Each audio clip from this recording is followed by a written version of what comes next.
तो नमस्कार दोस्तों, आज के इस वीडियो में हम जानते हैं कि आखिर प्रहलाद का हुआ क्या जब उसने देखा कि श्री नारायण ने उसे बचाने के लिए इतना विकराल रूप लिया है और खुद नरसिंह का रूप लेकर आधे सिंह और आधा इंसान बनके उसकी रक्षा करने के लिए आए हैं। वैसे आप में से ज्यादातर लोगों को ये तो पता ही होगा कि नरसिंह अवतार क्यों लिया गया था। अगर नहीं पता तो मैं शॉर्ट में बता देता हूँ। जैसे कि आप सब जानते हैं कि जब जब धर्म की हानि होती है और अधर्म का बोलबाला होता है तब तक भगवान स्वयं अवतार लेते हैं। आज हम जानेंगे उस अवतार की कथा जब भगवान विष्णु ने आधे मनुष्य और आधे सिंह का रूप लेकर प्रकट हुए और अपने भक्त की रक्षा की थी। यह है कथा नरसिंह अवतार की और प्रहलाद की। बहुत समय पहले एक असुर राजा था, हिरण्यकश्यप। उसने कठोर तपस्या कर ब्रह्मा जी से वरदान पाया था कि वह ना तो किसी देवता, ना तो किसी मानव, ना पशु, ना दिन में मरेगा, ना रात में, न धरती पर, ना आकाश में, न किसी अस्त्र से और न किसी शस्त्र से मारा जाएगा। ये वरदान पाकर वह अभिमानी बन गया। उसने देवताओं को पराजित कर दिया और खुद को भगवान घोषित कर दिया। उसने पूरे राज्य में आदेश दे दिया कि अब सिर्फ उनकी ही पूजा होगी और किसी की नहीं। लेकिन उसके पुत्र प्रहलाद ने उसका विरोध किया। वह विष्णु भक्त था और हर समय नारायण नारायण जपा करता था। हिरण्यकश्यप अपने ही पुत्र से क्रोधित हो गया था और उसने प्रहलाद को कई बार मार डालने की कोशिश भी की।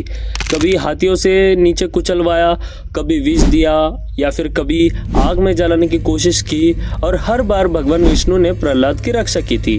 अंत में हिरण्यकश्यप ने पूछा, तेरा विष्णु अगर हर जगह है तो क्या वो इस खम्भे में भी है? प्रहलाद ने कहा कि हाँ, प्रभु हर जगह है।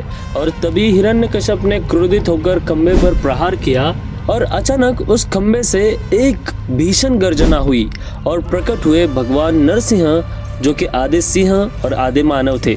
उन्होंने हिरण्यकश्यप को संध्या के समय दरवाजे के चौखट पर अपने नाखूनों से गोद में रखकर चीर डाला। इस तरह ब्रह्मा जी का दिया हुआ वरदान भी खंडित नहीं हुआ और अधर्म का अंत भी हो गया। तो इस तरह हिरण्यकश्यप का अंत हो जाता है। जैसे कि मुझे लगता है कि आप में से ज्यादातर लोगों को ये यहाँ तक कहानी पता ही होंगी।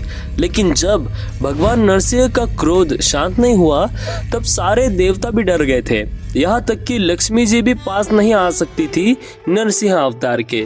तब आगे बढ़े खुद प्रहलाद, नन्हा सा एक बालक, लेकिन अपनी श्रद्धा पर उसे पूरा भरोसा था। उसने भगवान की स्तुति की। नरसिंह भगवान ने उसे गोद में बिठाया और अपना स्वरूप शांत किया।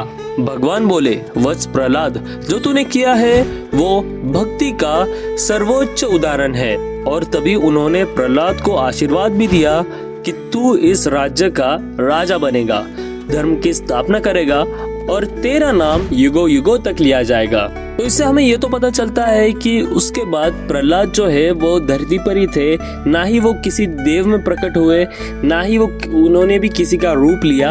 वो एक सादे से भक्त थे जो कि जिनके लिए खुद नारायण रूप लेके आए थे। प्रहलाद बाद में एक महान धर्म राजा बने। उन्होंने धर्म, करुणा और सच्चाई से राज्य चलाया। उनके वंश में आगे चलकर हुआ बलि, महाबली राजा, और फिर उसी वंश में हुआ अवतरण वामन अवतार का। प्रहलाद को आज भी याद किया जाता है एक ऐसे भक्त के रूप में जिसने बुराई के खिलाफ खड़े होने की हिम्मत दिखाई और भगवान के प्रति अटूट विश्वास रखा।